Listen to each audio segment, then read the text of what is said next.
Assalamualaikum pemirsa Siak Televisi, apa kabarnya hari ini? Semoga kita tetap dalam keadaan sehat dan semangat menjalankan aktivitas dengan lancar, baik aktivitas di luar rumah maupun di luar rumah. Asal nggak rebahan dan nggak mageran nih kalau katanya anak-anak zaman now. Nah, mungkin ini juga dapat menimbulkan resiko berbagai penyakit nih pemirsa. Dan di Siak Sehat kali ini bersama Dr. Edi, dokter spesialis saraf Rumah Sakit Umum Daerah Tengku Rafian Kabupaten Siak, kita akan bahas nih penyakit stroke yang banyak sekali menyerang bahkan tidak mengenal usia nih pemirsa. Nantikan sesaat lagi di Siak Sehat, hidup sehat, kebahagiaan kita bersama.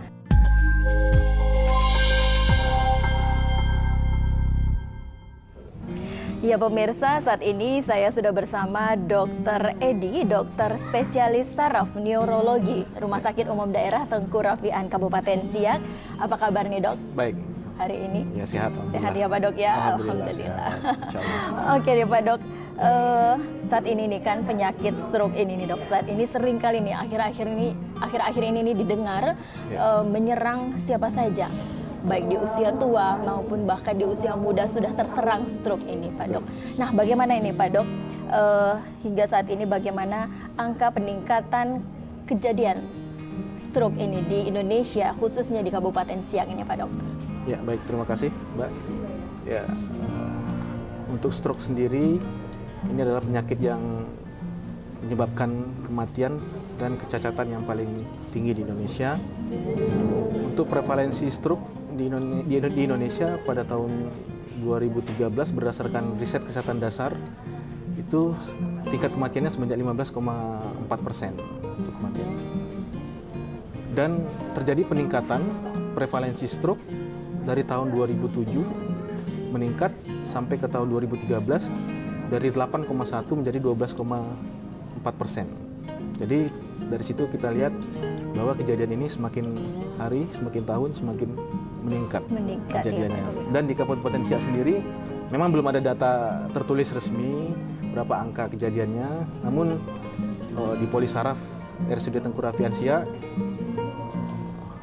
80% pasien yang datang berobat merupakan pasien stroke dari berbagai usia.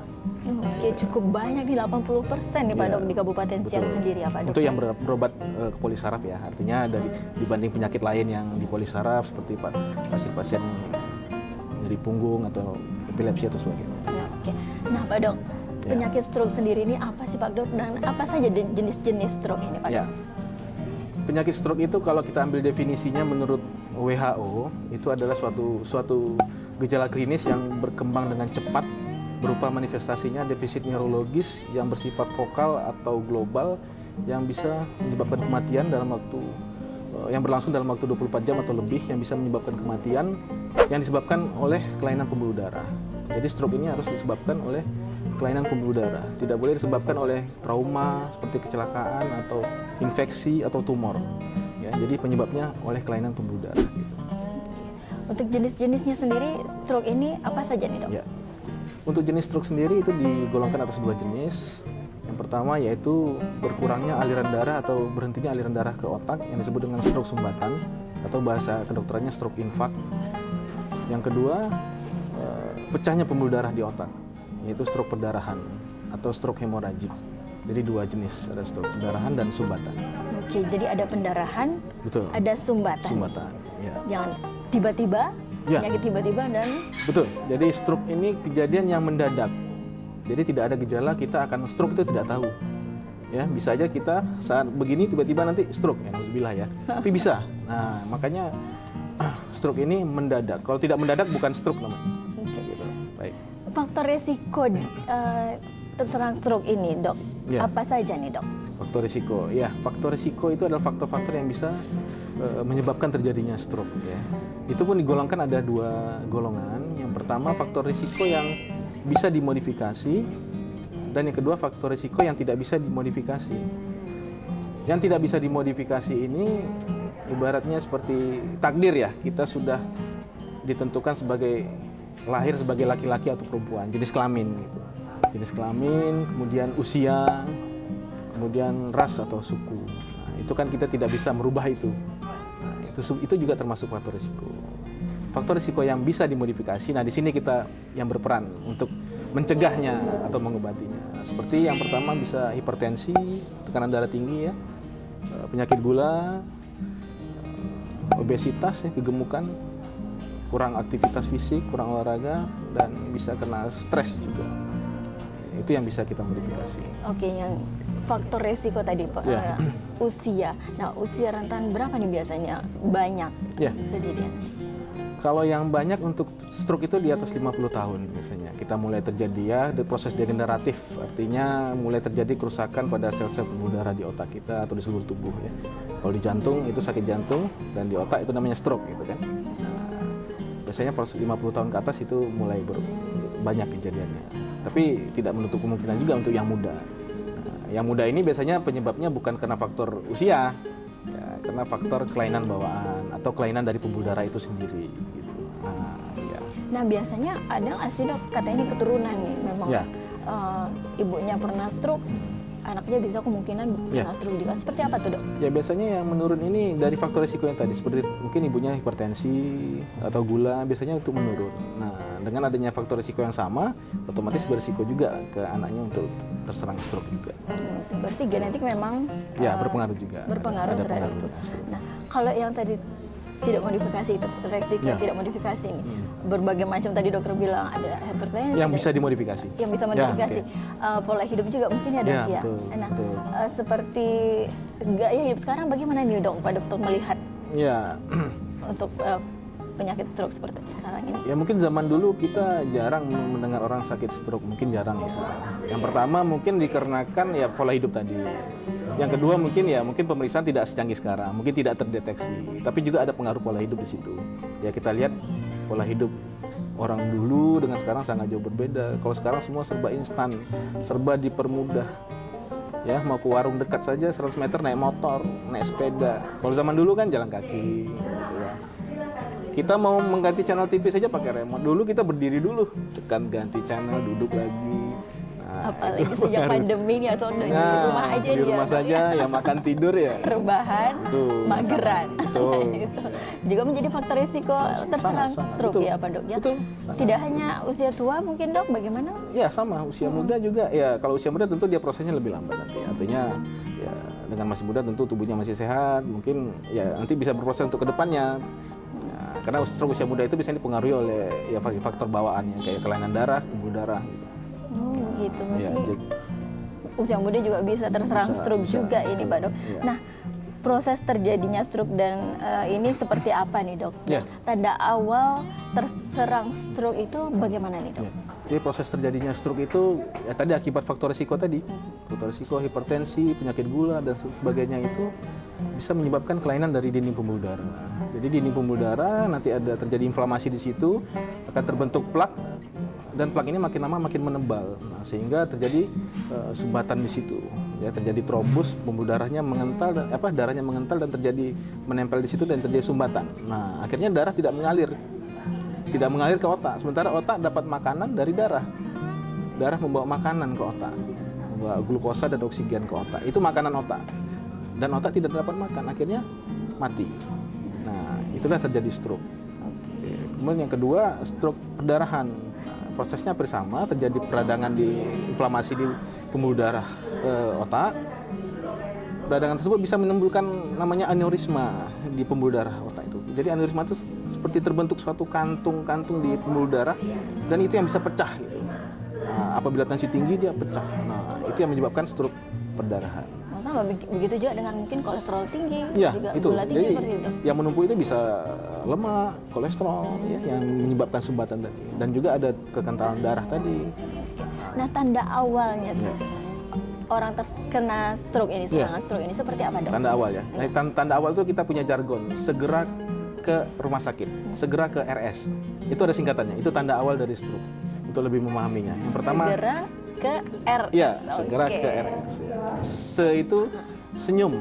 Senyum tidak simetris. Nah, kalau kita normal biasanya senyum simetris manis ya. Oke. Nah, tapi kalau orang stroke senyumnya tertarik ke satu sisi. Ya, jadi dia tertarik ke sisi yang sehat. Kalau yang lemah sisi kiri, senyumnya ketarik ke sini. Jadi kayak merot gitu. Nah, itu senyum. G-nya gerakan. gerakan lemah separuh badan. Ya, separuh ya, bukan semua. Separuh badan. Bisa sisi kanan, bisa sisi kiri. Tergantung lokasi struknya di mana. Ra, bicara pelo. Jadi kalau tadi kita senyum, tertarik ke sisi yang sehat. Kalau pelo, itu lidah terdorong ke sisi yang sakit. Karena lidah itu dia mendorong. Jadi kalau kita keluarkan lidah, kiri kanan itu mendorong simetris sama. Nah, lurus gitu. Tapi kalau orang stroke, dia mendorong ke sisi yang lemah, jadi tidak mendorong, tidak kuat. Jadi dia kedorong ke sisi yang sakit. Jadi nggak lurus. Lidah ini kan berfungsi untuk membantu kita untuk artikulasi bicara. Nah, dengan tidak simetris tadi, otomatis bicara juga jadi terganggu. Makanya pelo tidak jelas gitu. Ya. Ra ya tadi ya, bicara pelo.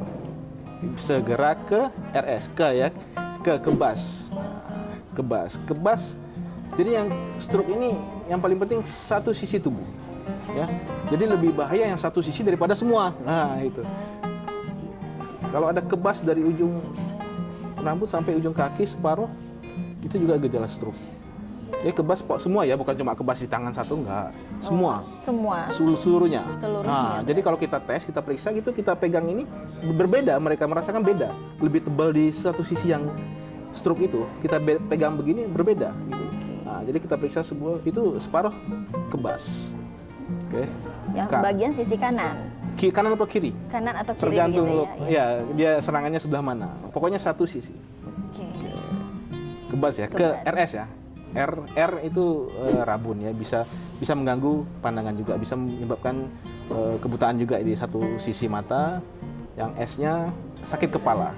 Jadi stroke juga bisa menyebabkan sakit kepala atau gejala vertigo. Nah, itu tanda-tanda dari awal dari stroke. Oke, itu apakah semuanya semua segera ke RS itu kita mengalaminya atau hanya salah satunya saja nih tanda awalnya nih dok? Ya, jadi segera itu tidak semuanya harus dialami. Salah satu saja itu sudah bisa mengacu ke arah stroke. Gitu. Terutama tadi kelemahan sesisi tubuh atau kebas pada sisi tubuh atau bisa dua-duanya. Jadi ada pasien yang memang cuma lemah saja satu sisi, ada yang kebas saja, ada yang dua-duanya kebas dan lemah ada yang cuma pelo saja, ada yang merot saja ada. Cuma yang merot ini tidak semua stroke. Nah, ada juga yang kelainan saraf wajah. Jadi dia bukan stroke, tapi sama-sama merot. Nah, itu nanti dokter yang menentukan, oh ini stroke atau bukan. Gitu. Ya. Pokoknya kalau sudah ada nih tanda-tanda awal seperti itu yang segera ke RS sesuai itu, dengan jargonnya. Berarti itu harus cepat nih. Ya, harus segera ke rumah sakit. Ditangani ke rumah sakit. Iya, harus ke rumah sakit. Mungkin, nanti kita akan bahas juga nih tentang bagaimana sih dok penanganan dari segera ke RS tadi yang kita bahas tadi. Ya. Tapi tetap di Siak Sehat. Nantikan usai jeda berikut bersama dokter spesialis saraf Rumah Sakit Umum Daerah Tengku Rafian Kabupaten Siak, Dr. Edi.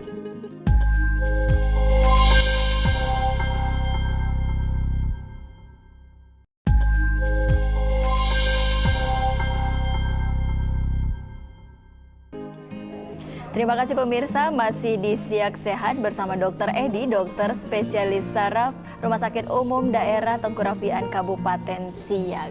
Nah, tadi kita sudah ngobrol juga tentang stroke ini, bagaimana tanda-tanda awalnya seperti apa ya kan Pak Dok? Dan stroke itu munculnya tiba-tiba nih Pak Dok. Bagaimana nih Pak Dok penanganan awal stroke dan penanganan yang baik? Ya. Kepada masyarakat ya? Iya, oke. Jadi sesuai dengan jargon kita tadi, segera ke RS. Memang stroke tidak bisa ditangani di rumah, Pak. Yang bisa dilakukan di rumah itu ya membawa segera ke rumah sakit ya, untuk ditangani di rumah sakit.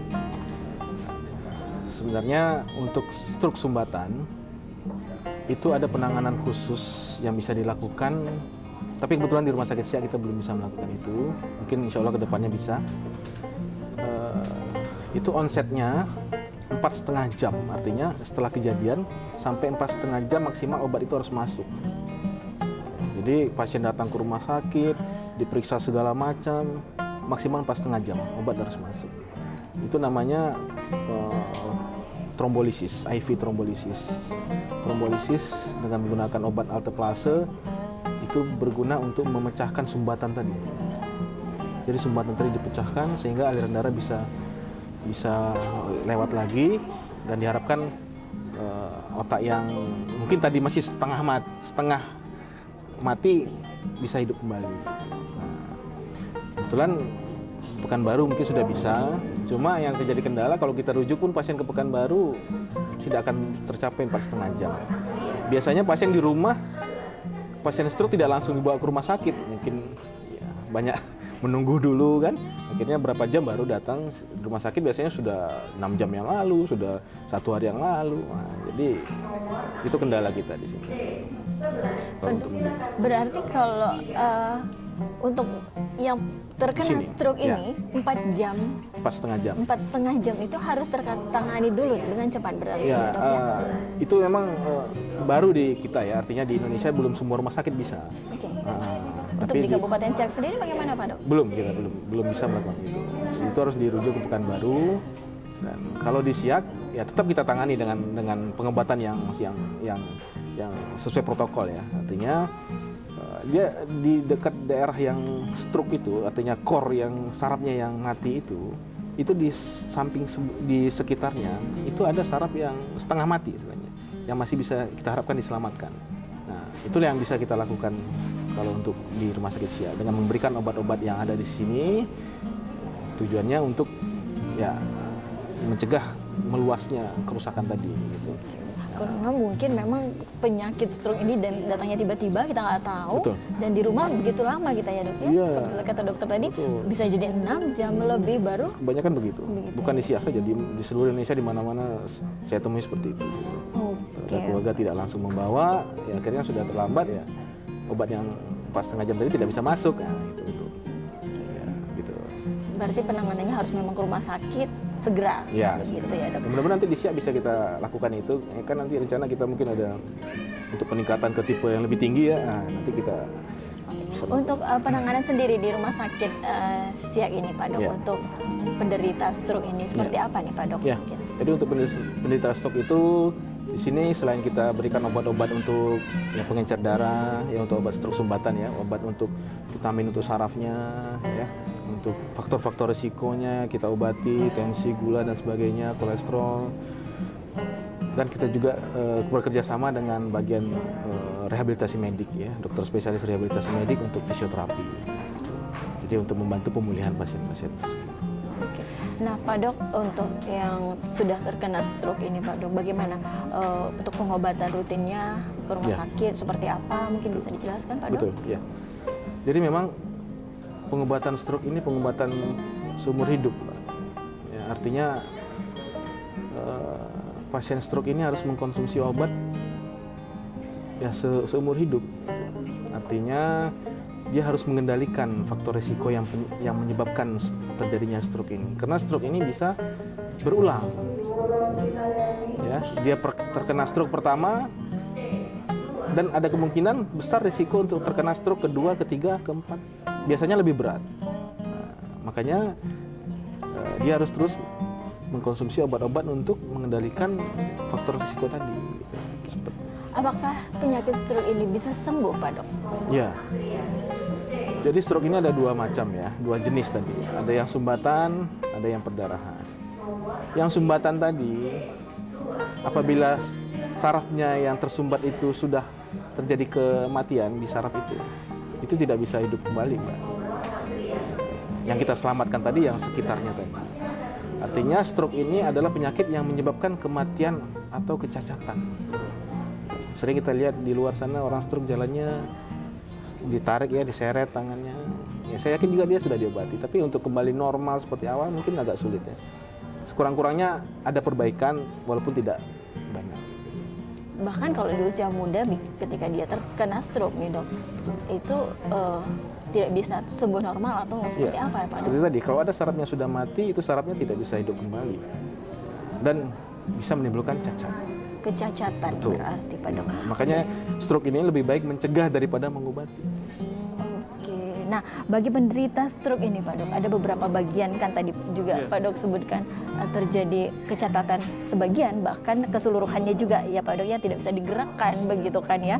Nah tentunya ini menimbulkan juga keresahan bagi penderita stroke ya sendiri ya kan Pak Dok. dan juga menimbulkan depresi mungkin. Nah, Ya. bagaimana ini Pak Dok dampak depresi setelah terjadi terserang stroke ini? Ya. Bisa dijelaskan Pak Dok? Jadi itu tadi Mbak. Ya, stroke ini terjadinya mendadak. Yang sebelumnya tadi malam sehat, tiba-tiba pagi kok udah lumpuh. Jadi tidak ada tanda-tanda sebelumnya, tidak ada rasa apa-apa, tiba-tiba tanpa disadari tiba-tiba otomatis kejadian yang mendadak yang menyebabkan kelumpuhan atau kelemahan pasti membuat kita jadi stres, jadi depresi. Nah itu tadi yang pertama ya karena kejadiannya mendadak tadi, tiba-tiba yang sehat sebelumnya tiba-tiba langsung begitu langsung lumpuh. Yang kedua ya karena tadi pengobatan yang seumur hidup tadi, jangka waktu lama. Jadi mereka harus minum obat terus, konsumsi obat terus. Dan kadang-kadang membuat orang jadi frustasi, jadi bosan juga, ya, lelah. Gitu. Terus yang ketiga karena ya isolasi sosial, ya. Merasa rendah diri, bikin malu, ya. Biasanya sehat sekarang belum jalannya ya tidak normal, cacat gitu. Ada juga yang sebagian yang ya, tidak mau bergaul ke sosial keluar gitu. Ya, banyak pasien stroke yang diobati sering tiba-tiba menangis.